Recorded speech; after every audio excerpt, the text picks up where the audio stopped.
that yes, it's hard, but there are incredible rewards on the other side.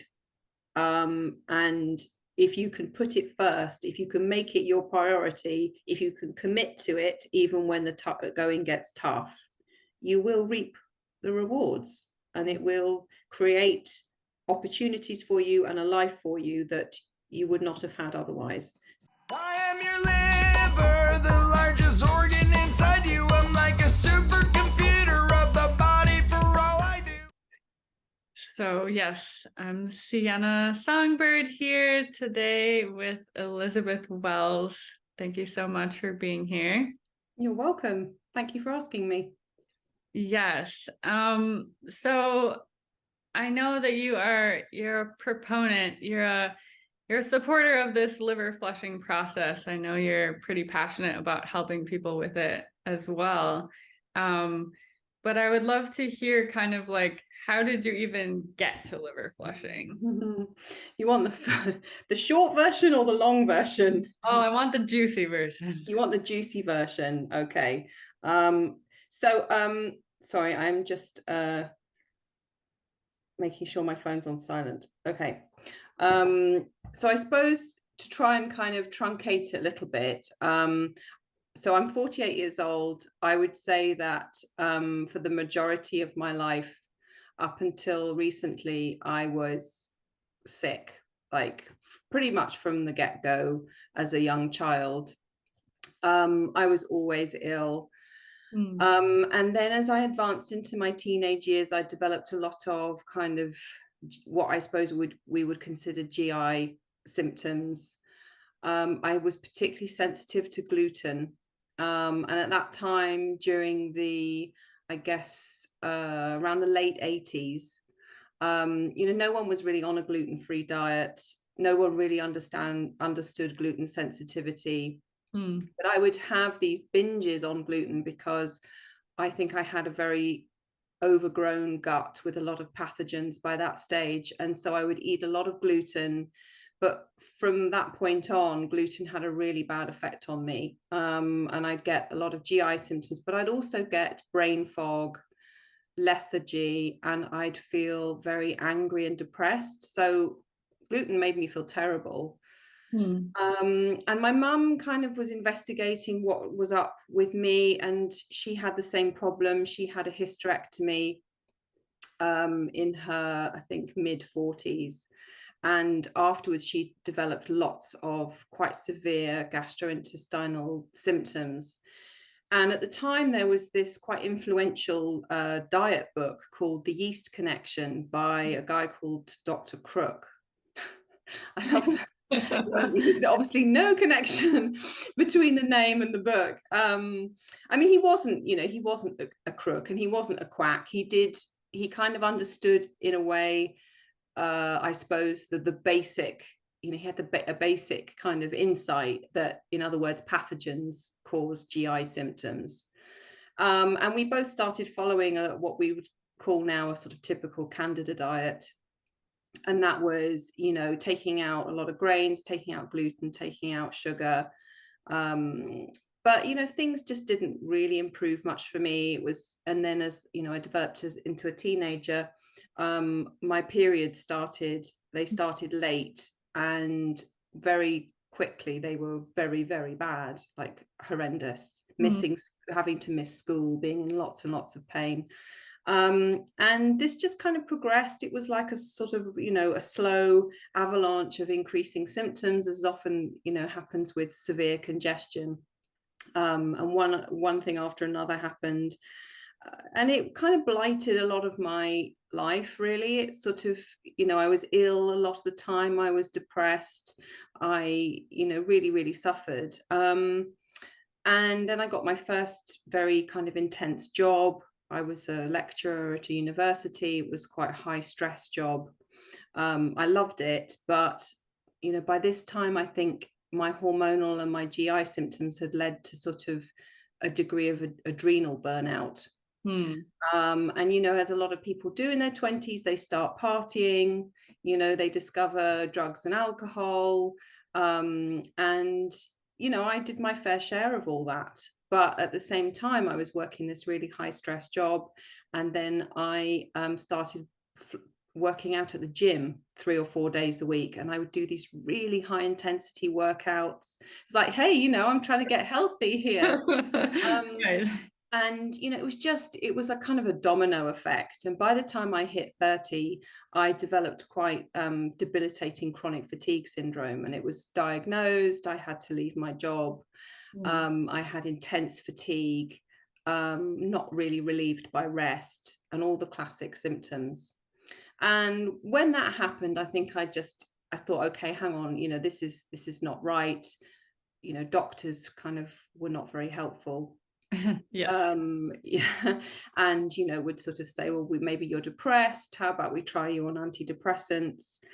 And I spent a lot of time trying to educate myself. I spent a lot of time on a forum called Cure Zone, which was a kind of forerunner of Facebook for kind of wellness enthusiasts.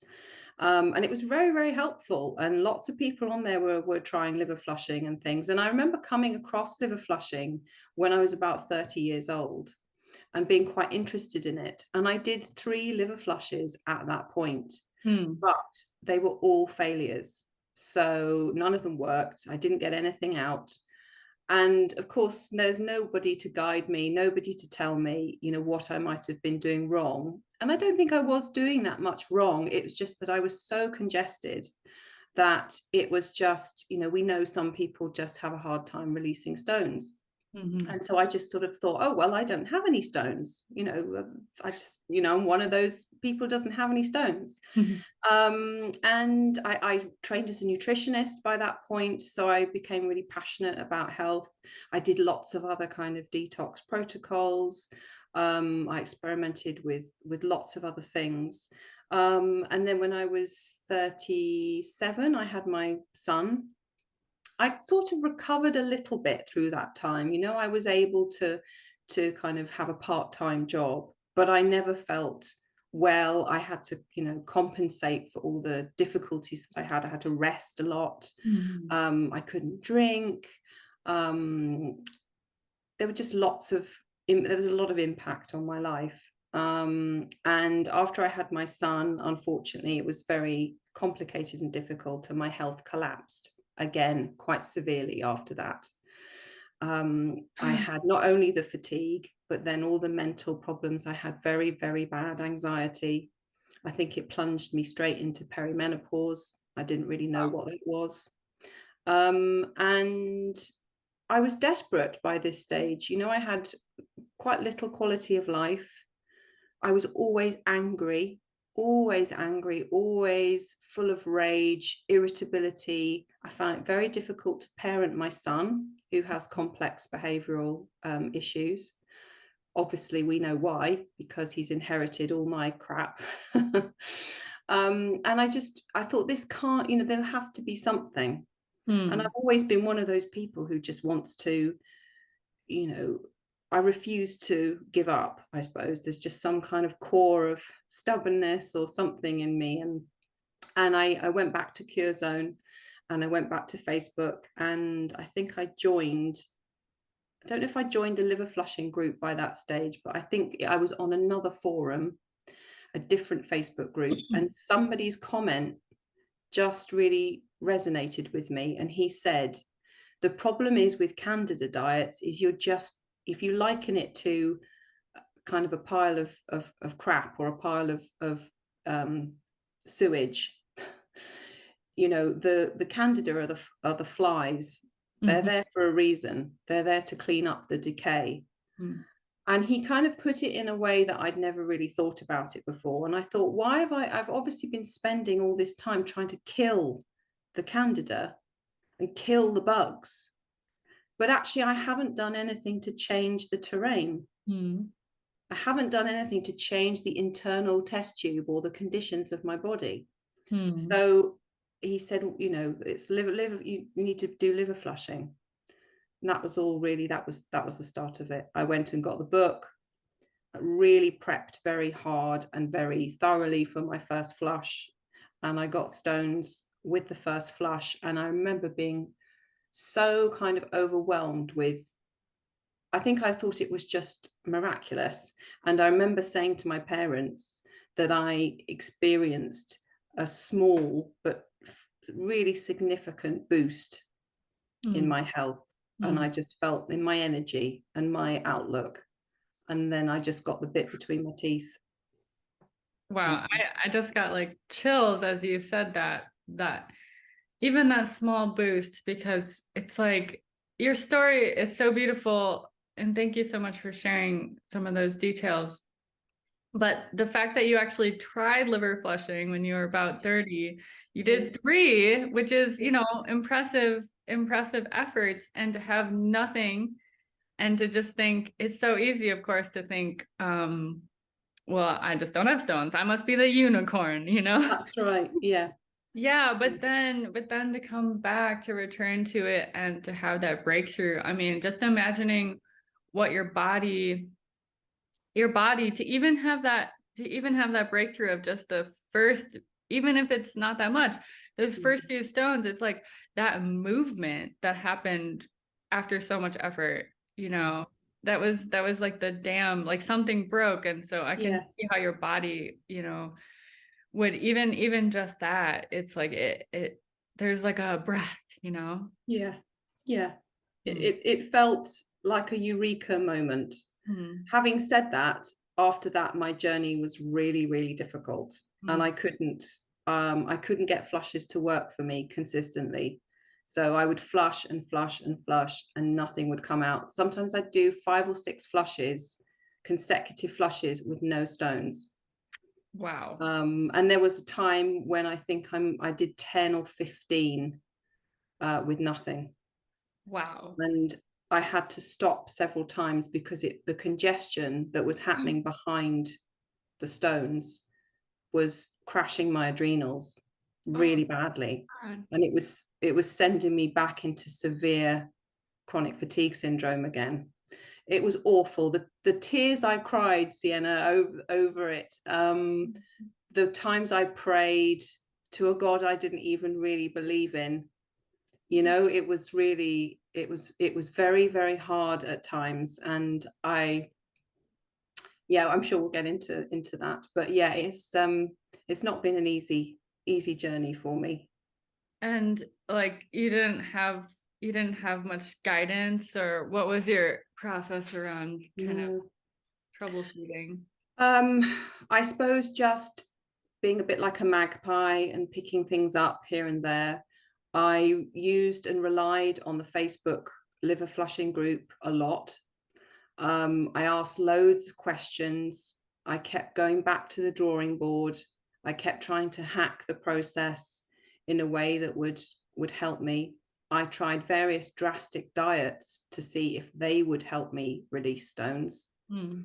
I remember for 6 months, I became a carnivore. And I know you do gaps, I think, or I don't know if you're still doing gaps, but you did gaps for a while. Yeah, I do kind of like a bit of a variety on gaps. Yeah. Yeah. And that gave me relief because I was still flushing and nothing would come out. But the act of just having a very anti-inflammatory, high meat, sort of, high animal protein diet was enough to flush through a little bit of shrapnel. So I would do a flush and I wouldn't get any stones. But then the following days, my bile, because I was just eating meat, I'd flush out this little bit of shrapnel. And at that time, it was kind of a pathetic release. But at that time, I was so desperate that I thought, well, if I have to be a carnivore for the rest of my life and just flush out the tiniest little, I mean, I don't think anyone's ever tried harder to make this process work for them. I Wow. mean, Wow, yeah. that's amazing. I mean, that's a really special story. Like you've so of course I'm eager to jump to the part of like what was the breakthrough, or was there a breakthrough, or did you just Mm. keep So I would say a really important part of my story is using turpentine. So turpentine gum spirits.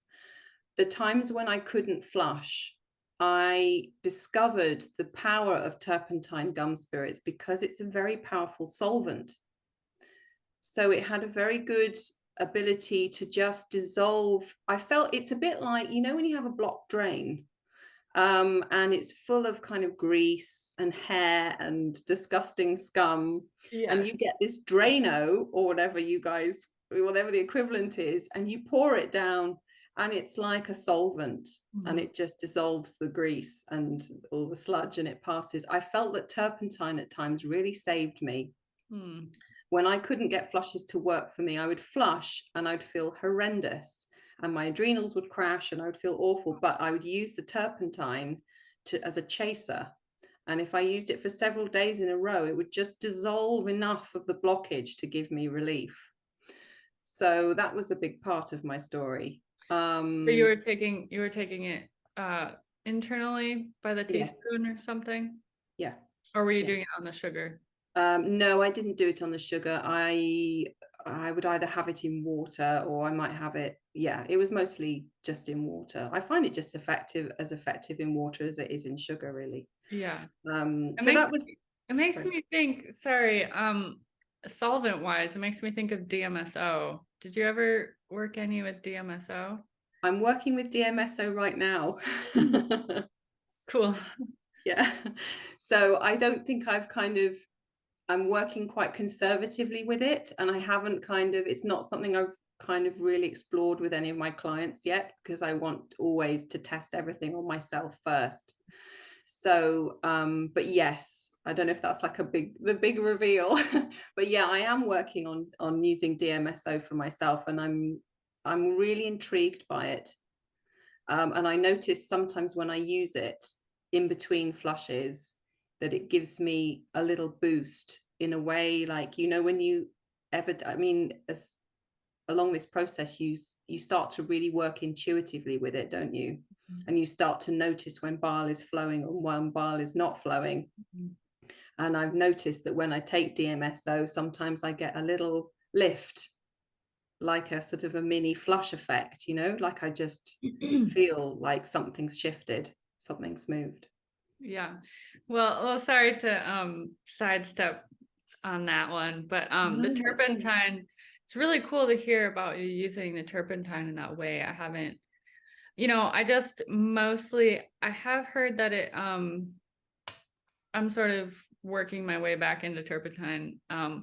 But I hear it as sort of a panacea, which I don't fully understand how that works. But then I mostly hear it in terms of, making the parasites run for the hills. Was that an aspect at all of like breaking through on the liver stuff with the turpentine? Was there a parasite thing? So I've only ever seen liver flukes once. And I kind of had expected to have released more parasites. I don't think I have seen a significant, not in that respect, but the big thing for me, and the reason why I think flushes have been so hard, is because I have always had a very significant candida overgrowth. And I know, because now, once I got to around flush number 80, I started to see candida in the loo bowl, in the toilet bowl, after a flush. Yes. But it was amazing that it took me 80 flushes to get to that stuff. That is mind-blowing. And It is, isn't it? you can imagine that, because I have been learning more about kind of like, or I've been theorizing more about like the colonies that kind of basically, if there's something that making its own kind of ecosystem, like its own kind of colony environment, like Candida seems like a great fit for that. It's a networky fungal. Exactly. It's like it could have things so stuck in there, right? Like so networked in. Gosh, Yes. I mean, Yeah. And the thing is, it's like there's so little research into colonies of pathogens that live inside the liver. We don't really know what can set up house there. But Candida is an opportunistic fungal organism, and therefore it can set up house, I think, in different organs. And I think the problem with stones, or the problem it creates with flushing, is it tightens everything. It mashes things together. It is it's inside the ducts. It's in between the stones. Yes. It's sticky and it's tough because it creates this, as you say, this environment called biofilm, which is this slippery, sticky polysaccharide. And it does that to evade being detected by the immune system, because the immune system can't fight it when it's covered in that sticky stuff. And I read a really interesting research paper about a man who had had an organ transplant. And when he had the organ transplant, he suddenly developed a very suppressed immune system. Now, of course, you would say, well, of course he would, because he's had an organ transplant. But it was serious enough for them to take him in and open him up and see what had happened. And they pulled out from his transplant an enormous ball of candida. Whoa. So, and this was preventing the organ from functioning properly. Whoa. And I guess part of me also wonders about, you know, the life cycle of these things. Again, I love that you brought that up. It's like, this is so interesting. Why are we not looking into this more? I know. You know, there's absolutely ample opportunity, but it's like the life cycle of these things. That's some of what we miss too. Like, what if it's there for so long? Can things like candida and other fungal things, I've heard people talk about passing like almost like wood-like particles and pieces. And so I wonder too about, like, you know, when moss or lichen, like sometimes it can get quite tough as well, like the older parts of it. And so I also wonder about that. And then also, like, it might even not just be in the ducts, it might actually be like passing through somehow, or you know, almost like it's sewing, it's like knitting together.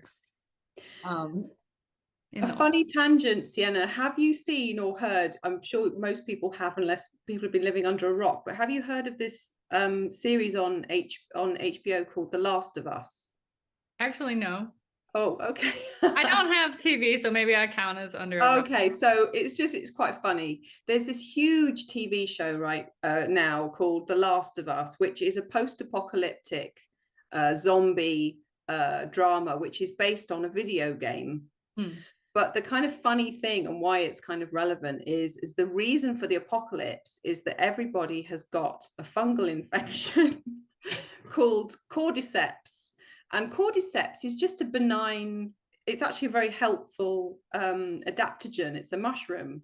Well, it's a fungus, really. But in The Last of Us, it's kind of mutated, and it's passed from person to person in an opportunistic way, and people literally grow this fungus inside them. And when we first started watching this series, I almost felt quite sort of emotionally upset. Like, I'm not easily sort of triggered by things, really, but I felt almost personally traumatized by it, because it seemed to take something that was so much a part of my life and make it into a sort of, you know, something that was personal, make it into a sort of almost like a, I don't know, dramatic conceit. Was just, yeah, it's really odd. So anyway, yeah.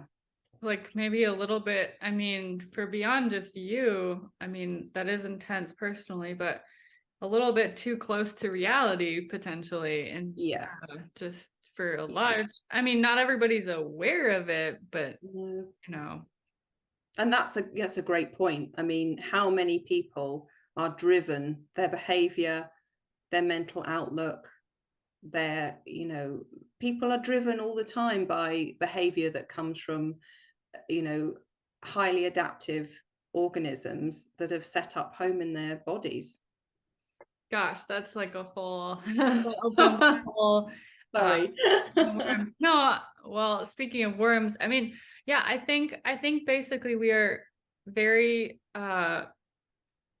unaware of how infested we are as populations, you know, and it's some sort of like strange, you know, we're obsessed with being clean, and yet we're this cleanliness that's like trying to be outside of life, like trying to be outside of biology as well. And yet we eat dead things, and we have no understanding of the fact that like we might actually be composting piles inside of us, you know, and there's creatures that are there to help with that process, you know. And it's reinforced, I think, by a mendacious or an uninterested medical industrial complex that teaches us that our organs do all this cleanup on their own.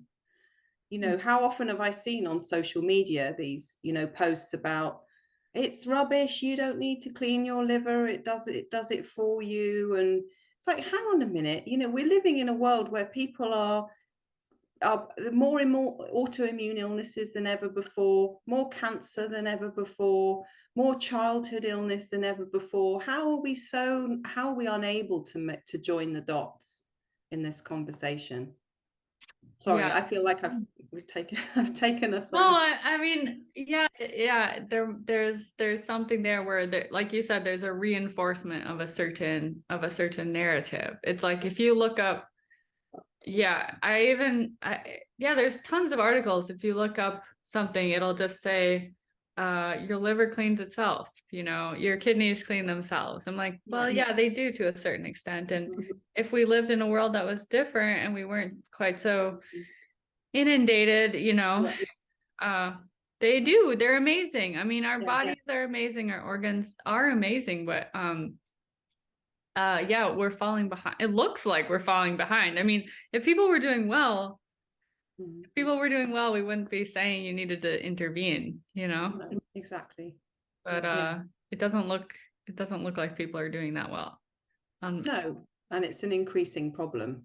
Whatever metric we use to measure kind of human potential and human success. I mean, we say now that our children are the first generation who aren't going to live as long as their parents, and I mean, everyone I look at, my friends of my son and, young people who are younger than me, people look sick. Yes, they do. I wanted to circle back to, I know we're going to talk more about the liver flushing too, but you have a unique story of such an intimate and, kind of intense journey with Candida. And you were saying that people don't realize how they're mentally and even behaviorally affected by these things. What, from your experience, maybe especially with Candida, have you seen or have you learned about of like how it can sort of shape the way that we move in the world? Oh, that's a really, really good question. Well, I would say the biggest issue I think I see is nervous system dysfunction and adrenal fatigue, or what we would used to call adrenal fatigue. Now you might just call it, HPA axis dysregulation or adrenal dysregulation.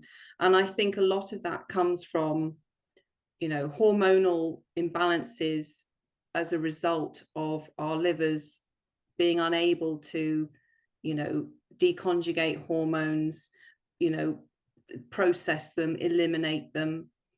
So, I think that's leading to a whole host of problems. And I think it all starts with the microflora in the gut. And it's been a process for me of understanding that very intimate and important relationship between liver function and gut function. And it's really not been a subject that has been elucidated sufficiently in the medical literature. If you go and look, because medical researchers are all in their different silos and not communicating with each other, because that's how Western allopathic medicine is. It's all about, people researching their own fields. That's right. And it's all organ based anyway, or, parts based. Yeah, exactly. There's not that understanding. And so I kind of pieced that together for myself, that realization. And in my own personal journey with liver flushing, noticing that bile is the thing. Bile is the thing that feeds the gut. Bile is the thing that cleans the gut. It sets the pH for the right processes to happen. And that relationship between candida and bile insufficiency is absolutely intrinsic. And if somebody is suffering from a candida overgrowth, you can't fix the gut without looking at what's happening in the liver. And it all starts from very early on. It all starts from what we've inherited, and because the microflora is absolutely instrumental to how the liver functions. Because if you've got the wrong microflora, that's going to encourage lots of pathogens. They're going to be sending out toxins. The liver then has to deal with all those toxins, parcel them up, hide them away. It creates a different pH and acid alkaline balance in the gut. So the two things are absolutely intrinsic. So I would say if I was dealing with somebody who had candida, or if I come across people who I know who are talking about having candida issues, then it's always going to be, well, what's happening with your liver? And does that go both ways? Like, are you seeing a lot of people that you're working with liver flushing with, or just they're first going to the liver? Are they finding candida there? Is that a pretty common place? I would say most people dealing with candida will be going round and round on the hamster wheel of diets. That's usually what happens, because that understanding about the importance of bile is not really there.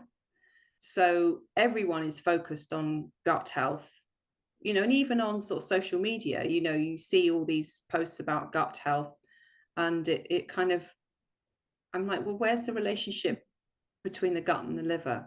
But yeah, I mean, in my experience, liver flushing, you can't get rid of a candida overgrowth or any kind of pathogenic overgrowth without liver flushing. And the more severe the candida overgrowth is, the more flushes you're likely to need, I think. It makes liver flushing harder, unfortunately. And it also means, I think, that from my experience, what I see with clients is the ones who are really struggling with pathogens are the ones who find it hard to release stones, because as we've discussed, the pathogens are in the liver and they're making it hard to release those stones. It's a real catch 22. Yeah, I totally agree with you about the gut, which is kind of why I've been pivoting, because I'm quite passionate about the gut, but I'm like, we're not even gonna deal with that until we get the liver functioning, because it's like, and of course you can kind of, you can walk them together at a certain point, but like you said, if you don't have the base, also if you don't have the bile to digest your food, then you have to have different pathogens to eat it for you. Yeah, exactly. They're there for a reason. They're there for a reason. My nutrition teacher always used to say, you invited them in. And I used to get really upset because I didn't know what she meant. And now, many years later, I do understand what she meant, is the terrain invites them in. And that's not your fault. You had a pretty advanced nutrition teacher. Well, I did, apart from the fact that she talked about liver flushing. This is back in 2009, and she espoused the myth about the olive oil stones. So unfortunately, she put me off for many years, and I wish that I had known about it sooner. Yeah. So in terms of your liver flushing journey, have there been any, let's talk about kind of like your best experiences of like what kind of relief have you seen in a single liver flush, and also maybe like what kind of the worst experience you've had with a flush? So I feel like I can't sort of be the interviewee that kind of talks about the big turning points, because for me it feels like I've been at the side of a massive mountain with a tiny pickaxe. Yeah. So often the question I get asked is, well, how come you've done so many? And really my reply is, well, because of what I already said, is that I could not get stones to release. So I think in my case it's been more about pushing the congestion slowly out, slowly towards the exit. I mean, I have had a few kind of major releases. I think around flush 60 something, I lost my sweet tooth pretty much forever. Wow. And given, we know the classic sign of someone who's got candida overgrowth is this need to binge, overeat, crave, constant cravings, constant hunger for sweet and starchy foods. I mean, that was my whole childhood and teenage years, was quite disordered eating. Yeah. And it was bad. I mean, I could eat, so I find this kind of amusing now, but obviously at the time it was awful, but I could eat 3 or 4 chocolate bars in a row. I could eat a whole tray of little, those kind of commercial cakes. I could eat a box of cereal in a go. It was really bad. And then I'd fall asleep from a sort of, a sugar-induced coma. So... Well, I mean, I'm smiling because I can relate, really, really bad. I mean, mine were slightly different, ice cream. And I remember you said at the beginning too, that like, okay, bread, like a kind of bread. I know that I'm sensitive to gluten and sugar, but I could also binge on like some sort of soft, squishy loaf of something. And yeah, that horrible, I will just probably never get over the trauma of making myself so full that it actually like hurt to move, or it like hurt to breathe. Just like, wow, I don't wish that on anyone, but I think it is more common than we talk about, Yes, totally. And also, Sienna, never feeling satisfied. So that feeling of being full and not being able to move and feeling bloated to within an inch of your life, but then somehow never feeling satisfied. That was my situation. The more I ate, the more unsatisfied I felt. And it got a lot better earlier than flush number 60, but by about flush number 60, I remember the sweet tooth vanished for 3 or 4 months. Wow. And I think pretty much I've been free of it ever since, which is wonderful. And I'm a kind of, it's a total rarity. For the first time in my life, I don't go looking for sweet things in the house, and I prefer to eat savory things. I mean, I like fruit, I enjoy fruit, and I'll eat I like coconut milk yogurt, and I'll eat, but that drive, that like that insatiable, that kind of slavish drive. Yeah, that's all gone. Well, I would say, Elizabeth, that is I mean, that's a big breakthrough. That's okay. I'll take that. Pretty amazing turning point, and I'm sure a lot of people couldn't even imagine that happening for them. Yeah, and also, I don't know if, I'm sure, maybe you can speak to this, but sweet foods also taste awful to me a lot of the time. They taste really quite revolting. And if I, did eat like a commercial cake or whatever, commercially produced cake, I mean, like, oh, that looks nice, I'll have a bite, and then sometimes I spit it out because it's oh yeah, nice. I spit things out too. They don't even look good to me anymore. No. But, no, I mean, I've been off of like the hard sugar for so long. hard stuff. Yeah, the white stuff, but yeah, I mean, they really are. It's strange. I think like this wraps back to like, it's not our real taste buds. It's not our real, it's like we're actually kind of blinded at a certain point, and there's something inside of us that is driving, and they make the things for that. They don't make the things like they're not reasonably appealing, And I'm sure that we eat foods that are sweeter than ever before, and that our palates seem totally adulterated. I look at kids, what kids eat, and what, I'm just like appalled. A Mm. constant ongoing battle with my son's school about allowing kids to, have be given sweets by other kids or kids' parents for birthdays and things. Sometimes he comes out with like 2 or 3 packets of sweets. And I'm like, why? I have to raise it with the school. Like, there's other schools in the country that don't allow this. Anyway, it's tangent, but Gosh, yeah, I can't even imagine how hard that would be as a parent. And like honestly, a good reason is like they're making it so much harder on them to watch those kids and to teach those kids. They're making it so much harder on themselves, giving them straight sugar, like. And it's so ridiculous because when you're pregnant, all the whole narrative is about how carefully you need to eat for the baby. Don't eat this, you don't eat that, you need to eat a healthy diet. And then when our kids are born, we're just throwing packets of crisps and sweets and sugary drinks at them all the time. It's just horrendous. It's weird. It seems a little bit counterproductive. But sorry, just going back to what you were saying. So you were asking about breakthroughs and things. Yeah. So then I think there was a breakthrough around flush number 80 something, where I realized I didn't feel like I wanted to go to bed at the weekend, like for a nap.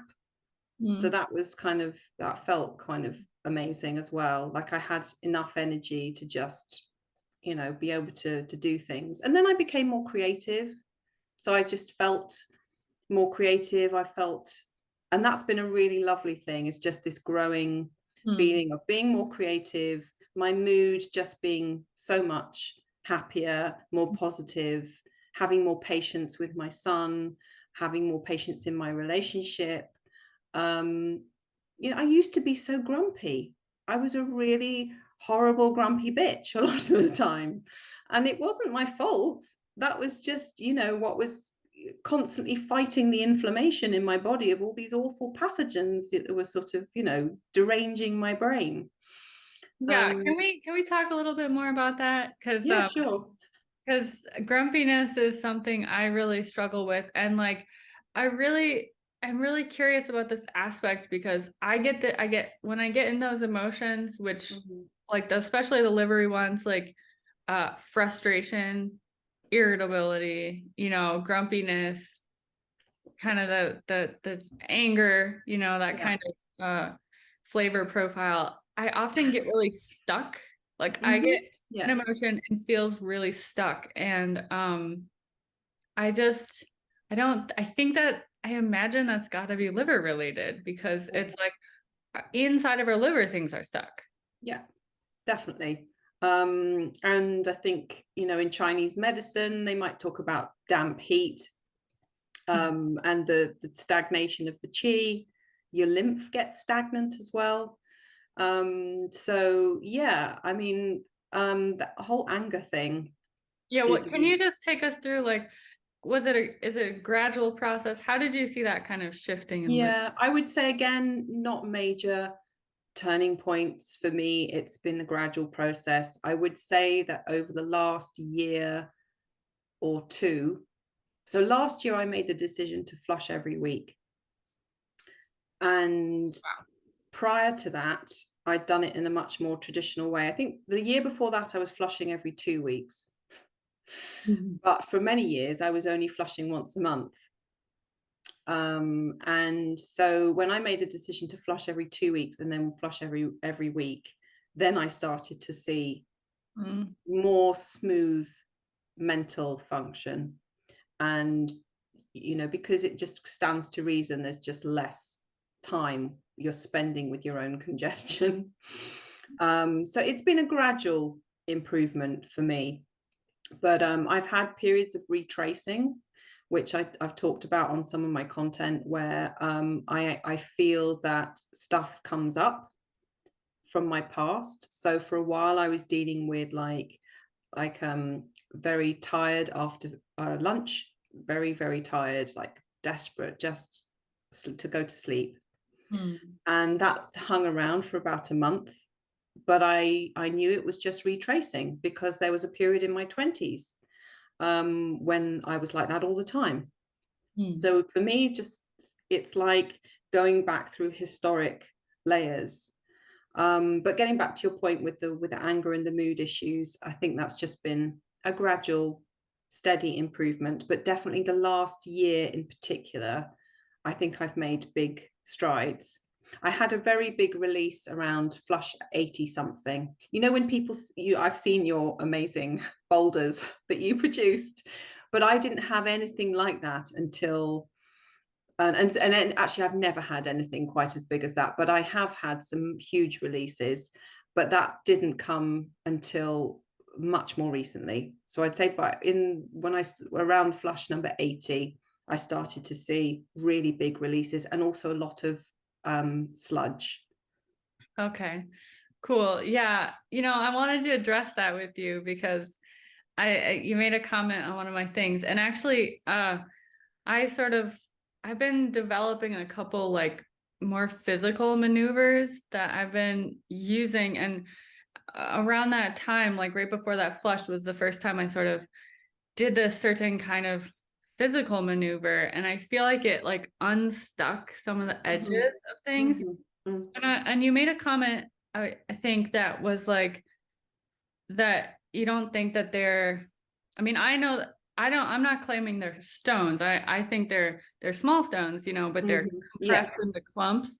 But you said that you thought they were likely compressed in the intestines, going down further down, which I totally understand, and I've thought that too. But I had the experience when it happened that like I felt this like pressure building, and then this like huge, like this weird bulbous movement. And then each step of the way, I would feel it would again, it came to like a turn or like a doorway or something, and it would like build pressure again, right? And then it would like, I would breathe. I kept breathing into it. No pain, no pain, but I had to like breathe and relax, and then it would like finally like move to the next leg of the journey, Wow, that's incredible, Siena. Yeah, I mean, it's pretty surreal, because I also had I had this feeling afterwards, like I had, well, I talked about this, but like I lost so much weight inside of my organs, inside of this like structural center, that I actually felt like a little bit off. I felt a little bit unstable in my, that's like, insane. inside of my, like in a place you do not ever experience like losing mass, like it was really weird. And so, yeah, I mean, I personally think, and then I've also seen people's experiences where they come out and they're like, they're in a shape that really seems like it's from a part of the liver or a part of the ducts, and they're compressed in that like way. So maybe it's also about whether the stones themselves, how much mineral salts are in them. Maybe I do think some of the ones which are very soft and green have been possibly compacted as they've made their way, because they are very soft.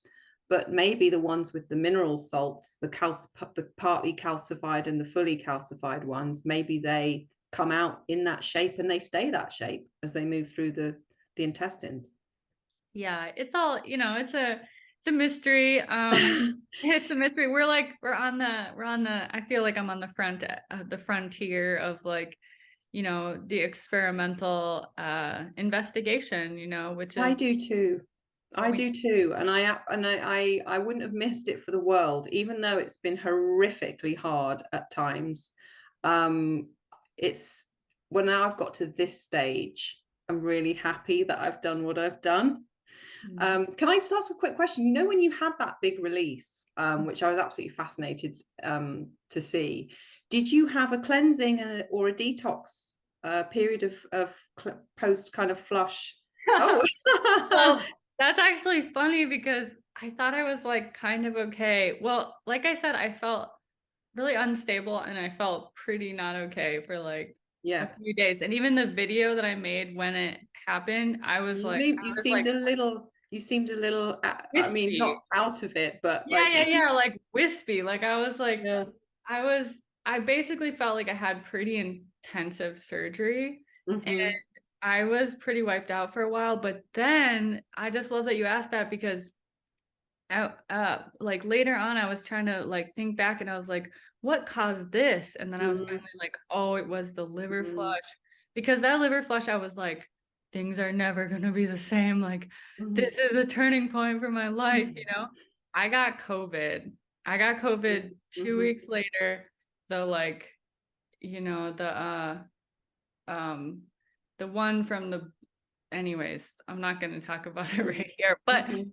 uh a sort of, you know, advanced strain from this Mhm. past fall. And it was like when that illness came on for me, I actually felt really scared. Like Mhm. I felt, because COVID, each of the times I've had it has pretty much taken me like really, it's really taken me back in my healing process. But this last time, it wasn't until way out of it that I was like, oh, because like the crisis, the resolution basically that caused that detox process was the liver flush, but it was like hard to connect them. Mhm. It is so Mhm. big, right? It was like I had this liver flush. It took 2 weeks for it to even like land, and then I had this like month-long COVID process, and Wow. I had a lot moving Mhm. out in phlegm, but also it was quite Mhm. intense mentally. And So your body used it as an opportunity to cleanse. It sounds like to me. yeah, I mean, that's the way I tend to look at them.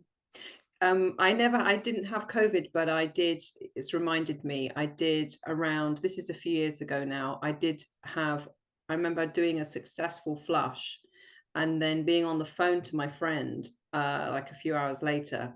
And as I was talking to him, my whole body started to ache really, really quite quickly and quite severely. And I got flu. And I had a temperature of 100 degrees for 4 days straight. Wow. And at the time, I didn't connect the two things, but I do now. Yeah, it's amazing. And I consistently have a mind-blowingly clear experience of having a plummet. Like oftentimes I have a plummet, and I will Mm, just like, especially in the last couple years, like my autism symptoms have seemed to mhm, gotten kind of worse. But I will have like a really intense like mental behavioral plummet. And mhm, if I don't remember to do an enema, it will just mm, get worse and worse. But then when I finally do an enema, sometimes it will just be like, but oftentimes there's like weird, creepy stuff that comes out. And I'm like, that is why I felt so horrible, you know? So yeah, it's like tricky around the liver flushes too, because some people don't realize that, or me, that sometimes something will pass even like a mm, day later or another day later. And if you aren't staying on it with keeping the bowels moving, then mm, you can start to, it's like, if you ever notice that like tanking feeling where it's like, mhm, I'm starting to feel bad and I'm feeling bad quickly. mm. It's oftentimes something degrading that needs to get out. And that's a good point. And I think also just the general, what we just talked about, the detox and the cleansing process itself can be scary for some people if they don't know what's happening. And often they can pin it, sometimes they'll pin it on the flush. And that's often I find when people give up Hmm. Hmm. because then they don't understand. And why should they? The Yeah. only reason that we understand it is because we've been learning about it through our own experiences. You do learn about it, you do get to understand it. I And had a client. we might have actually dedicated resources and time to actually studying about it, you know, because Yeah, we're interested and we're motivated in that way. yeah, yeah, but it is, you have to kind of go through it to learn about it as well, don't you? Because we're learning about what's possible.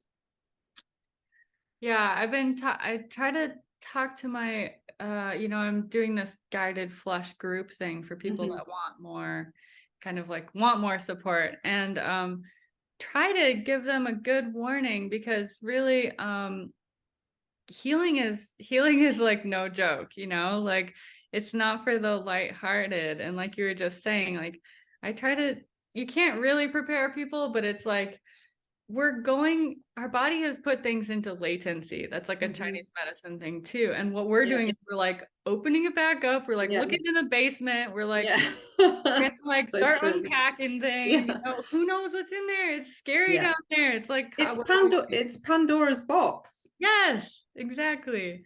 It Yeah. is. And so, and there's a choice. You don't have to, you know, No. you don't have to do that, you know. I think when I first started kind of wanting to coach people, I think I thought, well, everyone can do it.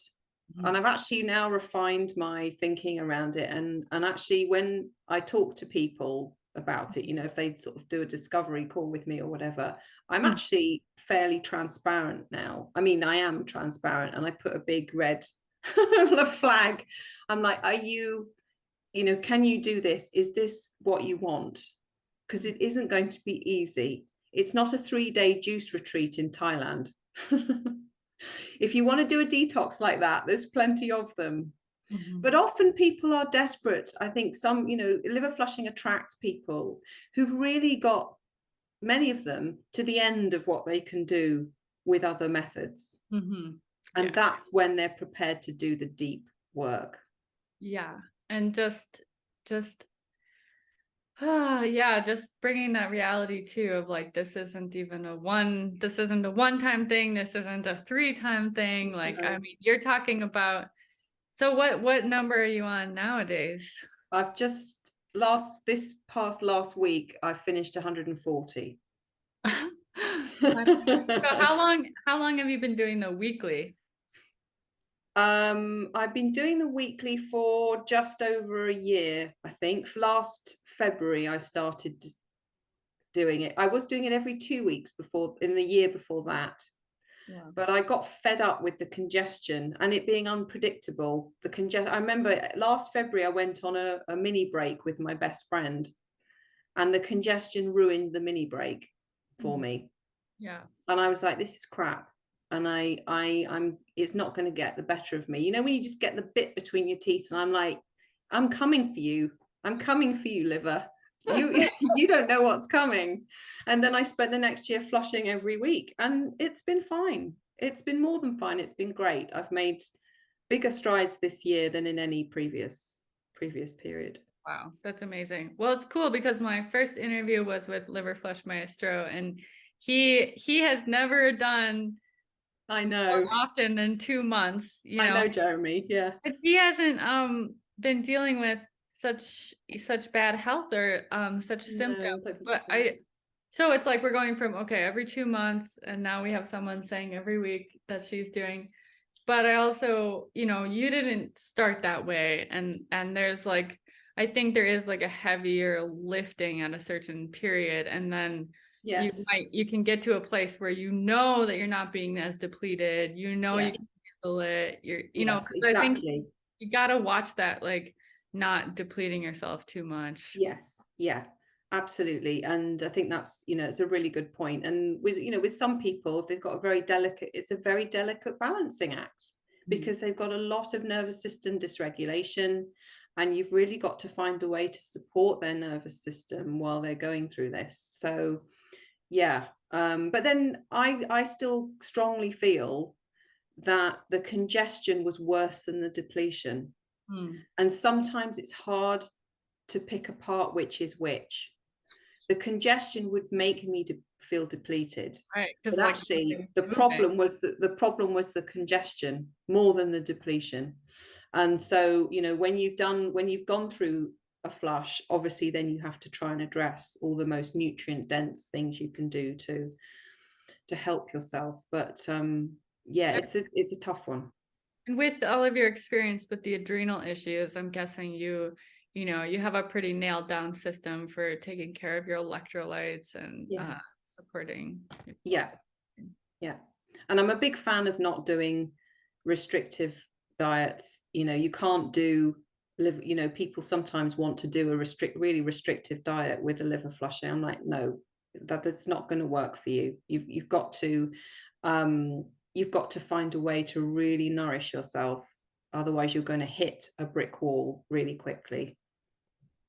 So in your weekly flushing, are you still pretty much following an Andreas Moritz style flush, or have you made have you Yeah, had to I make would. adjustments? Yeah, I would say so. I mean, as we all do on this process, I think when we do it regularly and we start to be kind of more intuitive about it, I've made some changes. But I would say it's a kind of standard protocol with some tweaks, and with extra things, you know, herbs or other things to just help break up congestion along the way. But yeah, I would say it's I don't always like Epsom salts. So sometimes I'll do a mixture of Epsom salts and magnesium citrate. If I'm doing a double flush, I might use citrate one day and I'll use Epsom salts the next day. Epsom salts, I think, for people with adrenal issues aren't great.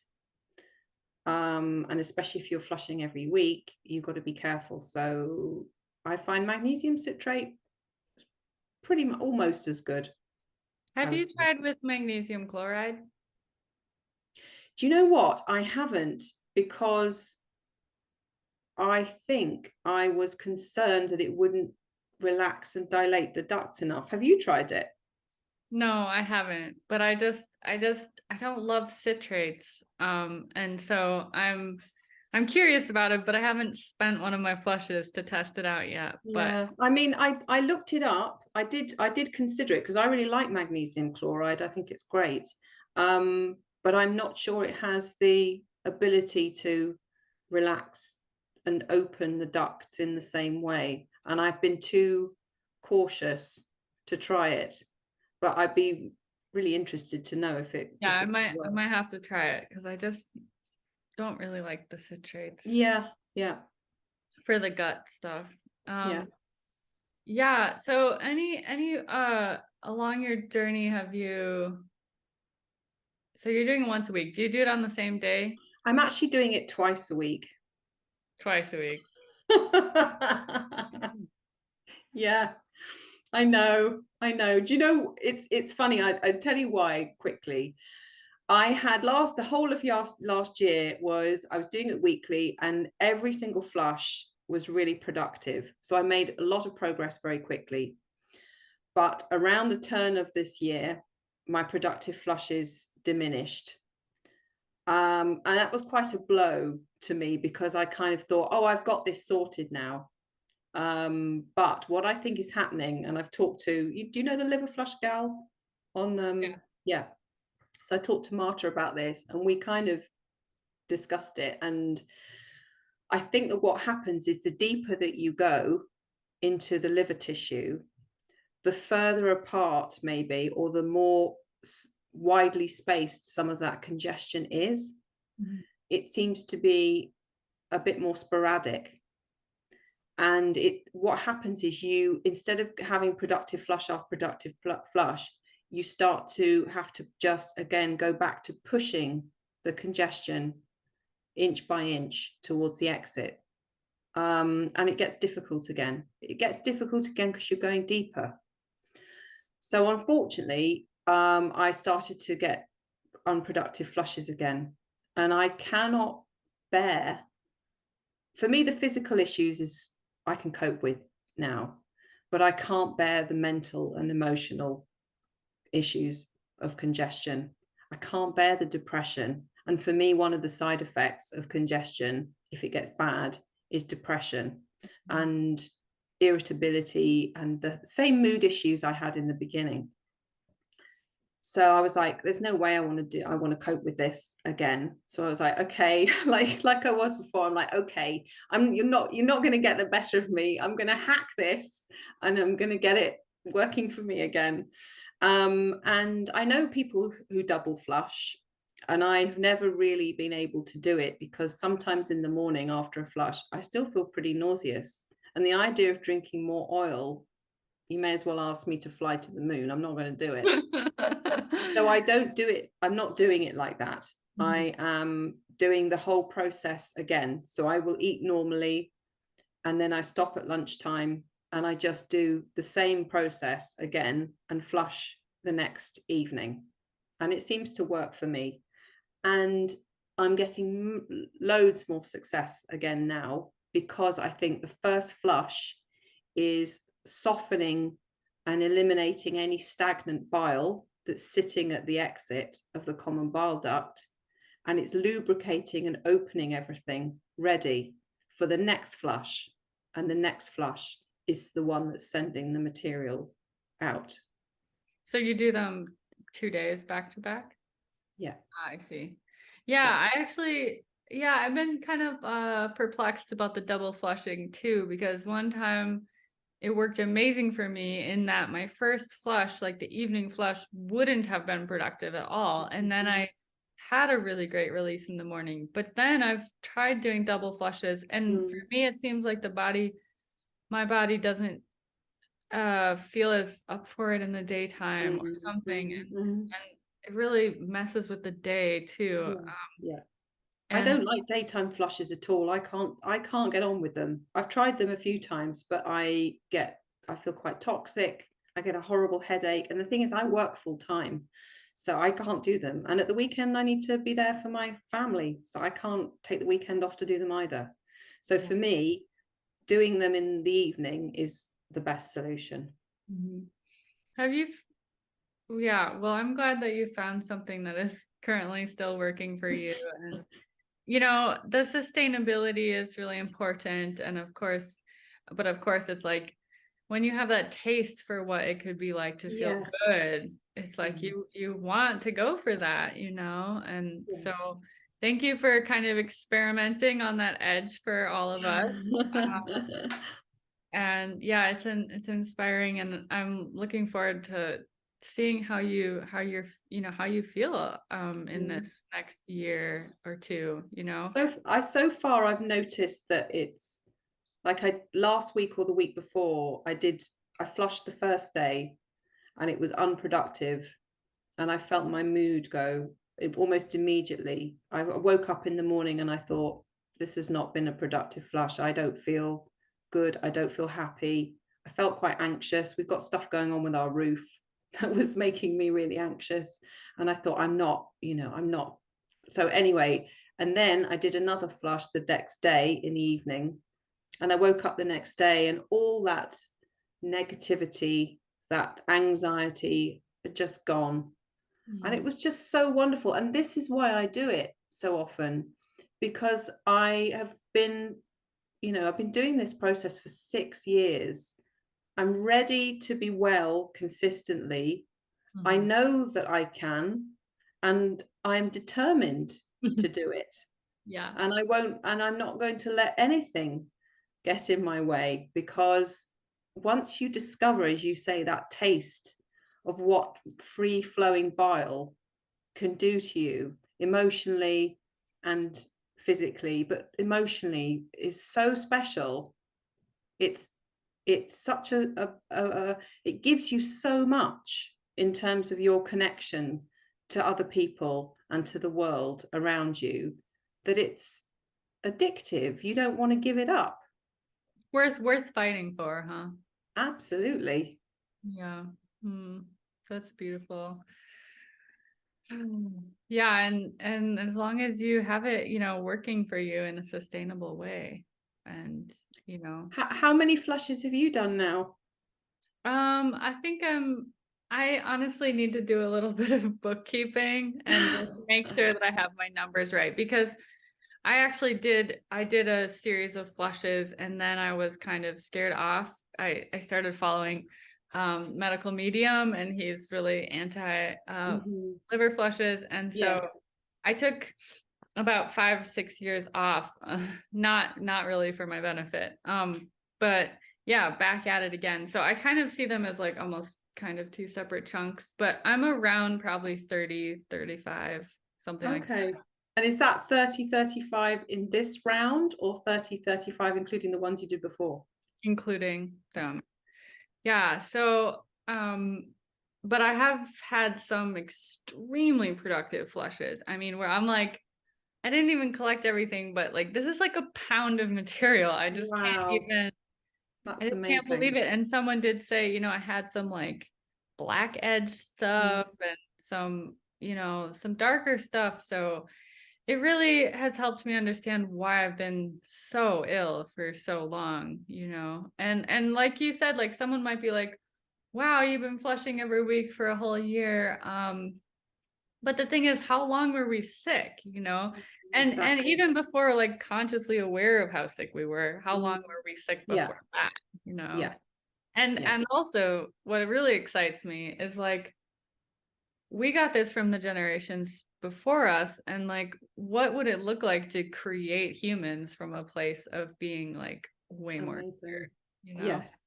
Well, yeah. I mean, I think that bile congestion has led to an overall sicker population and mentally sicker population. I mean, if you look back to sort of the amazing art and culture created, during the Renaissance or, whenever in periods of history, I think, oh, that's so interesting. I wonder what their bile flow was like, because I wonder if it's the generational, particularly I think post Second World War. I do sometimes look around us at the culture we've created and think that it is inherently tied to our sickness kind of globally. I know that's kind of like a bit of might sound like a leap, but I really believe that.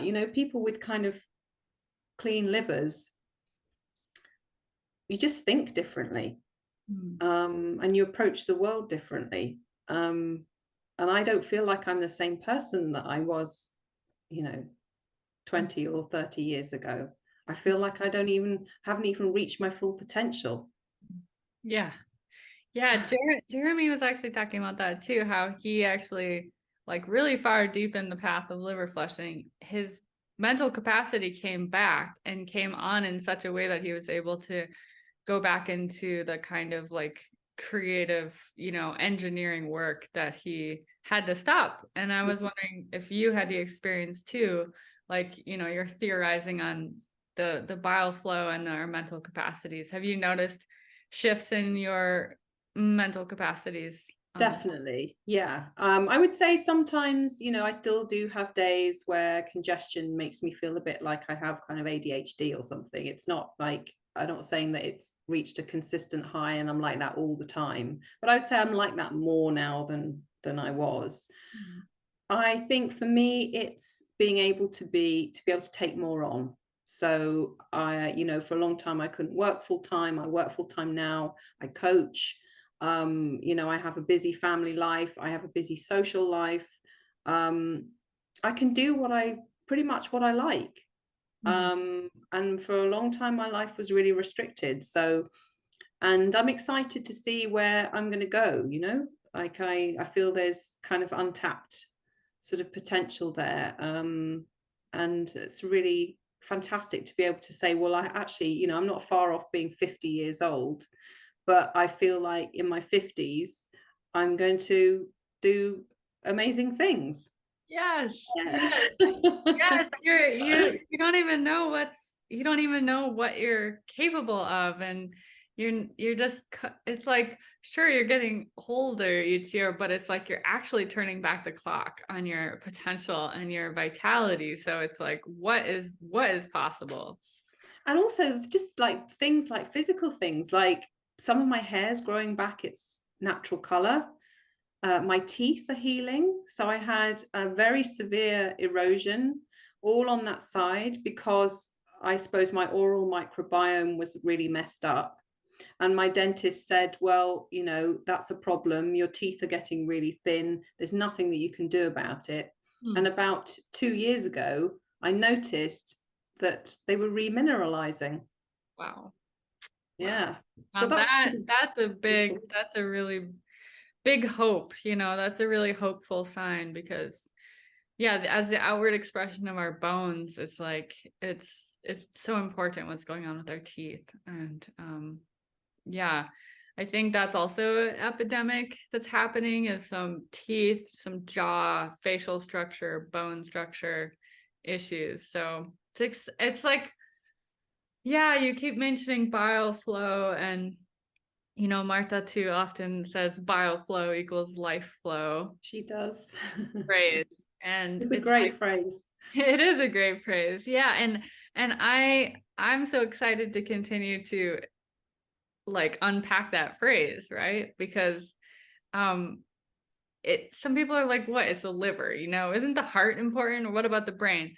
But it's like, it's staggering how much the liver is responsible for. And yeah, learning about the osteoporosis and like the bone regrowth, and I mean just so many aspects of it has just really blown me away, but also given me a lot of hope, because Yeah. like you were talking about with the hormone thing, I mean the Mm. hormone dysregulation is just like off the charts, you know. Yeah, it's And a really big problem.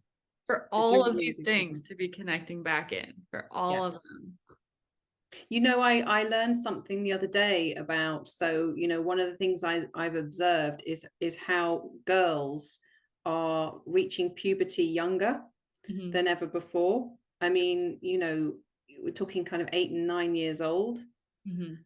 And somebody put it into context for me in a way that I'd not really thought about before, and said, when an organism is stressed, it reproduces early. And Mm. I thought, wow, how fascinating. And actually, the kind of reverse of that is also true. In other words, reproductive ability starts earlier and it finishes sooner. Mm. So that's why, you know, women are really struggling to conceive in Mm. their 30s. And perimenopause and menopause is a huge issue right now. I mean, women are really, really struggling with these issues.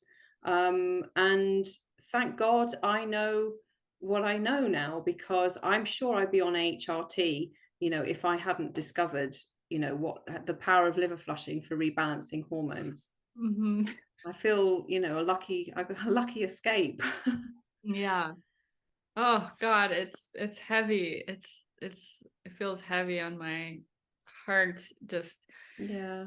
those considerations. But what you're saying makes so much sense, you know, for what I mean, one thing is like when you're stressed enough, the body and organism will shut down the capacities of reproduction to Yeah. conserve Yes. resources and keep us Yeah. alive. But it's like, wow, but if you look at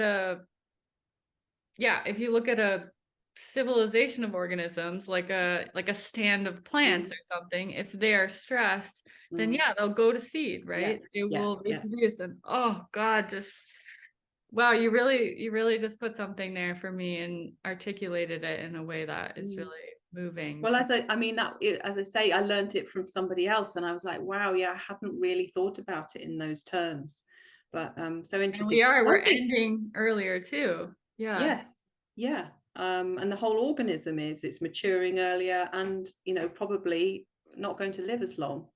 But I wanted to ask you a question, actually, because this is another kind of, you know, you asked me a while ago about kind of revelations or turning points or whatever. Something that I am finding really interesting at the moment is how everybody on this path of kind of veteran liver flushers, if you like, or people who are doing it, you know, beyond kind of when people usually give up, is how much spiritual enlightenment seems to be kind of occurring. And I don't know what you think about this, but I mean, my personal standpoint is I've been kind of, I was brought up religious, I was brought up a Christian, and I never really maintained it, and I kind of been an atheist most of my life. But I do feel in the past, particularly the past 6 months, a strange kind Mm. of spiritual kind of awakening, and an awareness of what one might call the cosmos and our place within it, and something we might call God or the divine or whatever. And everyone else is experiencing the same thing within our little community. And it's kind of really almost messing with my head, because I don't really know kind of how to think about it. I don't really need to know how to think about what's happening to me, because it's, you know, I've always been very left brained, right brained, logical. Mm. So yeah, I just wondered whether you'd had anything similar, or what your thoughts were about it. Wow. Well, that's a really great question. It's a big question. Yeah, it's a big question. I wish my best friend was here, who's even more slightly more articulate than me and really good at this stuff. But you know, oh gosh, it's like I think that they are the physical, the emotional, mental, and the spiritual. It's like they are bodies encapsulated within each other. And I think that our experience here on earth is through the body, is through the physical. And so when that body is blocked and occluded and obstructed and congested, as you're saying, just such a perfect word, so congested, the communications aren't able to happen. The water, which is supposed to be crystalline and able to communicate like this clear supercomputer, right, of electricity and information, it's like the water is swampy and just things are not able to get through. And I think that each of those layers really impacts the other, and it's almost like, again, another like layers are almost shut down. Like you're talking about depression, right? What is literally the word depression is like depressedness, like a it's like a compressed, it's a lowering, right? Depression. So it's like, so physically we barely have any energy, we can barely do our work, we can barely get out of bed, and emotionally we can barely see the light, where there's this like really low functioning, really depressed functioning.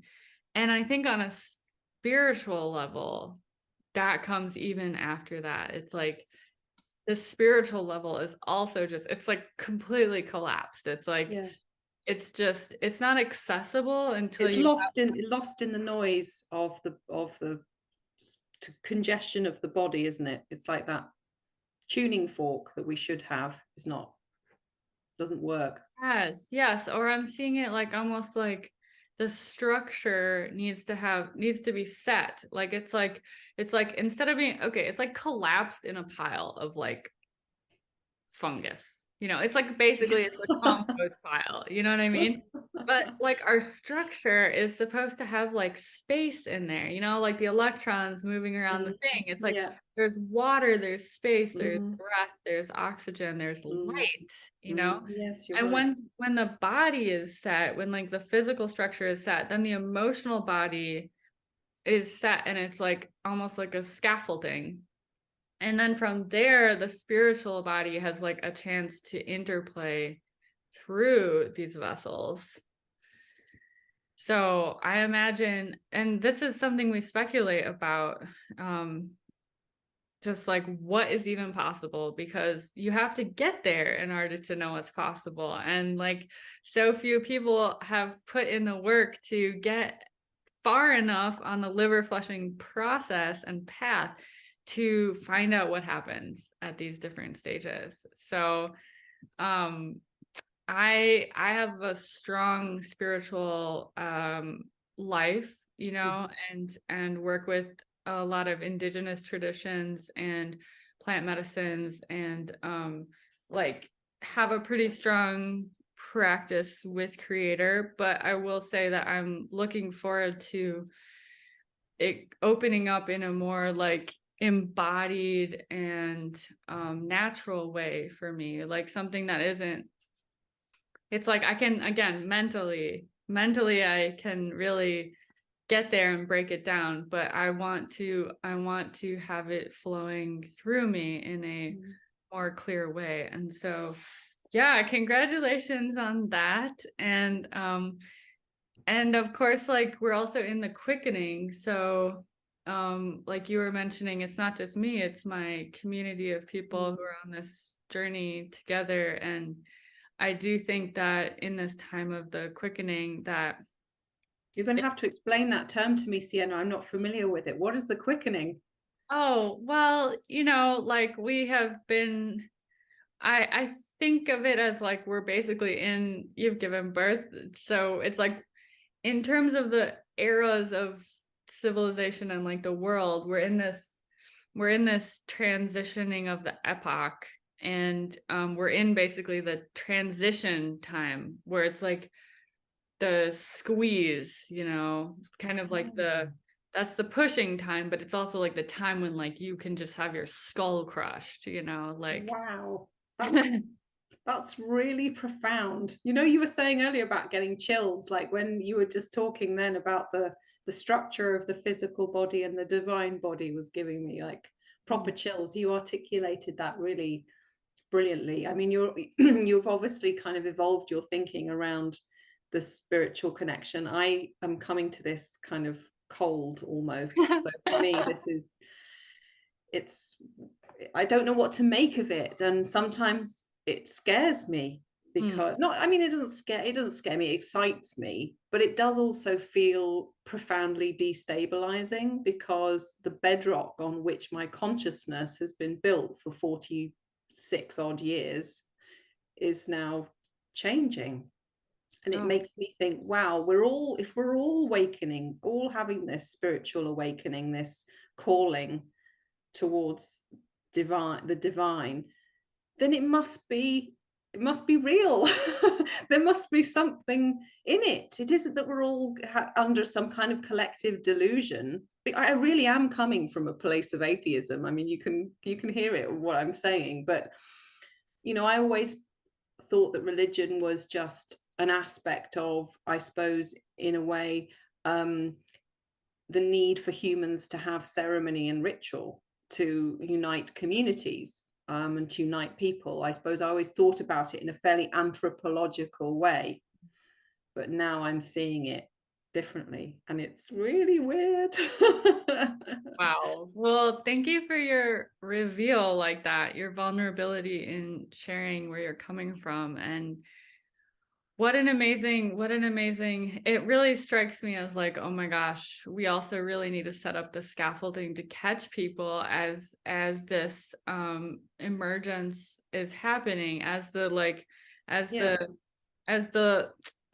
eyes are clearing, right? Because again, like, so my meditation practice, you know, which has been decades long or something, it's like me and my life business partner, best friend, are also working to develop kind of like, we have this dream of having like also like a network that's available, like a really robust community network that's, you know, accessible via the online formats that can start to curate and contain like our tribe as it is emerging, so that we can skill share and we can support each other and we can check in and we can integrate these things, because I think integration is like very overlooked, but it's exactly what you're saying. How do I stabilize this into my life and into my body such that I don't like lose it or just turn my back on these new understandings? Because it's a real danger, and it's the people who go through the hard graft and experience the challenges and still do it and then a kind of ascend with it, if you like. There's not that many. You know, people really fall by the wayside and they get scared, they get put off, for so many reasons. So it's like, how do we show people where you can go with it? Because I mean, I think we are, you know, right? We are doing that. You're doing that. I'm doing that.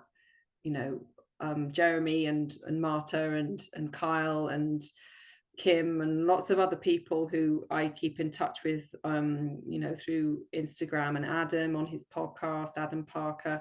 You know, we are all doing it. So yeah, as you say, it's like we want to show people what's possible, and because there's a lot of misinformation. I mean, sometimes I tap back into the Facebook group, the liver flushing Facebook group, which is really big now. I can't remember how many members it's got, but the trouble is it's not really moderated anymore. And so there's lots and lots of misinformation on there. There's lots of really scared people on there. And unfortunately people then read that and they get scared off. It's really difficult. That was the situation that had me be like, you know what? I was able to do it out of a book, but these people are asking for help, and I still haven't been able to figure out how to actually bridge that and actually offer it because like the rules prevent me, but these people are crying out for help. And you know what, sorry to interrupt, but this is the thing, is like, I think it was Marta who said it to me. She was like, maybe it's not for everybody. You know what I mean? It's like the people who really want to make it work will find you. And I don't know whether it's something that everyone will do. And maybe the ones who really want to succeed will get there. And actually, I mean, this is kind of getting into some kind of crazy territory, but for the amount, it's like if we can't help everyone, and if it's not for everyone, then also like, how do we, this spiritual aspect is really important for us and like the community I work with. And so it's like, what if we can help? So there's people that are trying to like, they're already on it and they're like trying to do great things for the world, and they're trying to really help with the process of waking up and cleaning up the situation and protecting the coming generations. And it's like, what if it's maybe those are the people that I'm going to try to reach, or I'm going to reach. And like you said, like somebody has to feel the call and the resonance, and they have to be, I mean, some people really they're not in a state also health or life wise to even undergo this journey. And it's better, I think, not to, as Andreas Moritz has always says, you can't start and stop, because you can really leave your liver in quite a toxic state. It's better to try, I think, to do other things to support your liver in the way that you can, with other methods. They're not going to be as good as liver flushing, but it's not something you can dip your toe into. And it's the difficult thing, but sometimes the best things in life aren't the easiest. Yeah, both of my interviews so far, I feel like I was like, oh yeah, these are going to be great. They're going to encourage people. No, I feel like they're not. I'm sorry. I'm sorry. No, but I mean, the reality that's coming out is like, this is a really long process, and yet the jewels that are available for those who wish to traverse that territory are really unimaginable even at this point. Yeah, and I would want to kind of maybe just to make it clear, I suppose, from my point of view, that yes, it's hard, but there are incredible rewards on the other side. And if you can put it first, if you can make it your priority, if you can commit to it even when the going gets tough, you will reap the rewards, and it will create opportunities for you and a life for you that you would not have had otherwise. So I would say it's important also to try and balance, to be balanced about it. Balance the encouragement with the caution. Yeah, exactly. The carrot and the stick. Yeah, but I mean, it's great that I think we're taking the opportunity to convey the self-responsibility that it takes. Yes. Yeah. And some people are ready for that. They're up for it. They've tried everything else. And they're already, the ones who are easiest to work with are the ones who've already done lots of other things. I love those people. Those clients are great. Yeah. Oh, I know about coffee enemas. I've done coffee enemas. I've done enemas. I've worked with this herb, or I've been on this diet, or whatever it is. So that's like, I'm always like, oh, really excited to work with those people, and they're already dedicated. So they'll be more, they're more likely to succeed, I think. Yes, the more willing to also make the sacrifices Although I feel like in terms of sacrifices, liver flushing is actually not asking for that much. And yet the impact is so great for the level Yeah. of sacrifice. So I think that's really, we're so blessed to have this opportunity to work with our body in such an amazing way. Yeah, Well, absolutely. I'm really impressed with the work that you're up to, and it's just been such an amazing pleasure to talk with you. I've really enjoyed it, Sienna. It's been really brilliant. I think we've talked kind of, you know, on all levels. We've explored many levels of what this protocol can do. So it's been really, really enjoyable. I've enjoyed it a lot. From the mycorrhizae Yes, of the earth layer absolutely. to To the macro, sky. yeah, to the energy of the universe. It's been really profound and insightful. So I've very much enjoyed it. Yeah, me too. Well, I look forward to being able to continue to support each other in our work and getting this beautiful message out and helping people find that kind of freedom and liberation. Absolutely. Where can people find you best? So I'm in the process of getting a website together, but life keeps getting in the way. So I will eventually, hopefully in the next few weeks and months, have a website at naturallywells.com. It's not ready yet, but it will be soon. Otherwise, I'm on Instagram as Naturally Wells, and I'm also on YouTube as Naturally Wells. Okay, great. I'll make sure to get those links. Thank you. Thank you so much. Really appreciate it. People can find you, and I wish you the best too on this. Thank you. Arduous excavation. Yeah, and you too. I'm really interested to see where the next few flushes take you, and very envious of your boulders. Well, not on the, don't be envious of what suffering they've put me through. No, true. But yeah, I'm looking forward to seeing where your flushes take you and more interesting bowls of gems to come. Yeah, we'll see. We'll keep posted. Well, thank you so much for taking the time today and beaming in from overseas. Fantastic. I've enjoyed it a lot. And yes, anytime. Great. Yeah, it'd be fun to chat again. Further down the road, maybe we'll check in like another, 50, 100 flushes or something.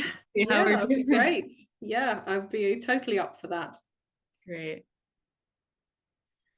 Wow, what an amazing interview with Elizabeth. Thank you so much, y'all, for sticking around and enjoying that awesome conversation. If you feel called to learning more about the liver flushing process, please check out other interviews and this playlist for other videos all about liver flushing. And don't forget to subscribe to the channel for more awesome content like this. Thanks. Bye.